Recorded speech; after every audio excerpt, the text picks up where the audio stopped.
જય સીતારામ, જય માતાજી। સ્વાગત છે મારી યુટ્યુબ ચેનલમાં તમારું। આજ તો આપણે બનાવશું રેવડી, એકદમ આપણે સાદી રેવડી બનાવશું।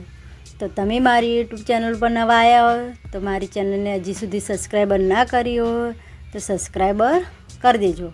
આપણે આવી રીતના રેવડી બનાવશું। તે માટે આપણે પહેલાં એક કઢાઈ લઈ લઈશું। જે આપણા તલ છે તેને આપણે પહેલાં શેકવાના છે, એટલે મેં એક વાડકી જેટલા સફેદ તલ લઈ લીધા છે। આપણે ગેસને મીડિયમ સાઈડ ઉપર રાખીને આપણે તલને સારી રીતે શેકીશું। આપણે તલને છે ને બહુ શેકવાના નથી, નકર આપણે તલ વધારે શેકશું તો આપણા તલ કાળા પડી જશે। તે માટે છે ને આપણે ગેસને હંમેશા મીડિયમ સાઈડ રાખીને તલને શેકીશું અને આવી રીતે હલાતા રહીશું, એટલે કે આપણા તલ સારી રીતે શેકાઈ જાય। તે માટે આપણે હલાઈ જવાનું છે ને આવી રીતે તલને। તો જો આપણા તલ સરસ શેકાઈને, એટલે કે અંદરથી આવી રીતે ફૂટવા મળ્યા છે, એટલે કે આપણા તલ સરસ શેકાઈ જશે। આપણે આવી રીતે તલ પટપટ ફૂટે એટલે સમજી લેવાનું કે આપણા તલ શેકાઈ જશે, એટલે આપણે આવી રીતે હલાવી દઈશું।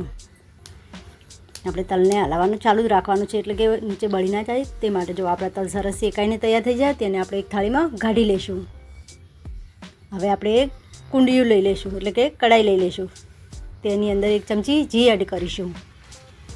ઘીને આપણે ગરમ થવા દઈશું। તો આપણું ઘી ગરમ થઈ ગયું, એમાં મેં એક વાટકી ગોળ લીધો હતો। જે આપણે તલ લીધા છે તેના બરોબર આપણે ગોળ લઈ લઈશું। તો આપણે બધો ગોળ તેની અંદર એડ કરી દઈશું કઢાઈની અંદર, ને આવી રીતે ઉખેણાની મદદથી આવી રીતે હલાવી જઈશું। આપણે ગોળને છે ને સારી રીતે શેકાવી દેવાનો છે, એટલે કે ઓગાળવાનો છે। આપણો ગોળ ઓગળશે એટલે એનો કલર છે ને સાવ બદલાવ મળશે। તો આપણો ગોળ આવી રીતે સરસ શેકાઈને કલર બદલાઈ પણ જશે, એટલે આપણે બહુ શેકવાનો નથી। જો આપણે ગોળને બહુ પેલું કરો છો તો ગોળ આપણો આકરો થઈ જશે। એ માટે આપણે આવી રીતે વગાડીને આવી રીતે પાયો કરવાનો છે ગોળનો। તેની અંદર આપણે જે તલ શેકીને તૈયાર કર્યા હતા તે બધા થોડા કરીને અંદર એડ કરતા રહીશું અને આવી રીતે હલાતા રહેવાનું છે। બધા તલને આપણે ગોળની અંદર સારી રીતે આવી રીતે મિક્સ કરી લેવાનું છે અને આવી રીતે હલાવી જવાનું છે। ગેસને આપણે મીડિયમ સાઈડ જ રાખવાનું છે। આપણે ગેસને ફૂલ સાઈડ રાખશું તો આપણે જે પા છે તે આકરો થઈ જાય, તે માટે આપણે ગેસને મીડિયમ સાઈડ રાખીશું અને આવી રીતે હલાવી જઈશું।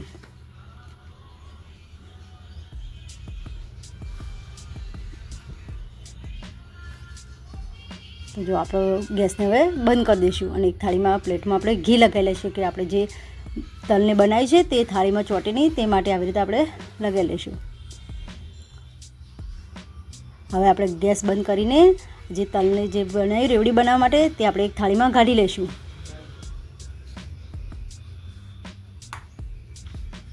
આપણે આ ગરમ ગરમ હોય એટલે કાઢી લેવાનું ને, કે આપણે કઢાઈની અંદર ચોંટી જશે તો ઉખડશે નહીં, તે માટે આપણે આ ગરમ ગરમ જ કાઢી લઈશું પ્લેટની અંદર અને આપણે એને થોડી વાર ઠરવા દઈશું। આપણે બહુ ઠરવા દેવાનું નથી, ગરમ ગરમ હશે તો જ આપણી રેવડી વળશે। આપણે એક વાડકીમાં પાણી લીધું હતું તો 2 હથેળીમાં આપણે આવી રીતે પાણી લગાવી લઈશું। પાણી લગાવવાથી આપણી રેવડી હાથમાં ચોંટતી નથી અને બનાવવામાં પણ બળાતો, આપણે હાથમાં જે બળી છે તે પણ બળાતું નથી। તે માટે આપણે હથેળીની અંદર આવી રીતે પાણી લગાવીને રેવડી વાળવાની છે। જો આપણે આવી ઝીણી ગોળ રેવડી વાળી લઈશું। આપણે આવી નાની નાની રેવડી વાળવાની છે। તમારે નાની વાળવી નાની, મોટી વાળી જેવી તમારે માપ પ્રમાણે તમે વાળી શકો છો। આપણે હથેળીની અંદર આવી રીતે પાણી લગાવવાનું છે ને, કે આપણે તલને જે ગરમ હશે તેના લીધે આપણે બળશું, એટલે આપણે આવી રીતે હથેળીમાં પાણી લગાવી જઈશું અને રેવડી વાળી જઈશું ગોળ ગોળ। જો આવી રીતે તમે ગરમ ગરમ રેવડી વાળશો તો આવી સરસ ગોળ વળશે। પછી જો આપણે ઠંડુ થવા દઈશું બહુ તો આપણે રેવડી વળશે નહીં અને તૂટી જશે। તે માટે આવી રીતે ગરમ જ પેલું કરી જઈશું અને બનાવી જઈશું। તો જો આપણી રેવડી સરસ બનીને તૈયાર થઈ જશે। તેની ઉપર આપણે થોડા તલ કાઢ્યા હતા તે અંદર એક પ્લેટમાં લઈ લઈશું અને આપણે જે રેવડી તૈયાર કરી છે તે બધી એક એક કરીને તલની અંદર એડ કરવાની છે। જો આપણી રેવડી જે બની હતી તે બધી તલની અંદર એડ કરીશ, કે આપણે તલ છે ને તે સારી રીતે રેવડીની ઉપર ચોંટી જાય તે માટે હવે આપણે 2 ડીશ ઉપર એક ડીશ મૂકીને આવી રીતે મિક્સ કરી લઈશું। આપણે ઊંચા નીચી કરશો એટલે આપણે તલ છે તે સારી રીતે રેવડી ઉપર ચોંટી જશે, એટલે કે લાગી જશે। તો જો આપણા તલ પણ સારી રીતે રેવડી ઉપર બધાય લાગી જશે। આપણે આવી રીતે તલને પેલું કરો તો જો આપણી રેવડી એકદમ ટેસ્ટી બનીને તૈયાર થઈ જશે। તમે આવી રીતના રેવડી બનાવશો ને તો બહુ ટેસ્ટી અને બહુ મસ્ત બનશે। તો તમે મારી યુટ્યુબ ચેનલ પર નવા આવ્યા હો તો મારી ચેનલને હજી સુધી સબસ્ક્રાઈબર ના કરી હોય તો સબસ્ક્રાઈબર કરી દેજો। તમારા માટે અમે નવી નવી રેસીપી લઈને આવતા રહીશું। મળીશું આપણે હવે નવા રેસીપીમાં।